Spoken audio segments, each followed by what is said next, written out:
Tututukan ng bagong housing czar na si Vice President Leni Robredo ang pagbabawas ng backlog sa Housing and Urban Development Coordinating Council o HUDC.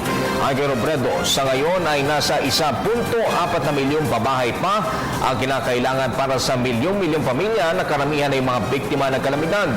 Sinabi ng pangalawang Pangulo na kanya nang inaaral ang naturang datos upang mabatid kung alin sa mga pabahay na ito ang ginagawa pa at ilan ang hindi pa tuluyang nasisimulan.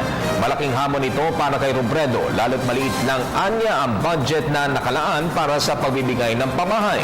Gayunman, binigyang diin ng Vice Presidente na hindi niya uurungan ng trabaho lalo't malapit sa kanyang puso ang sapi ng pabahay.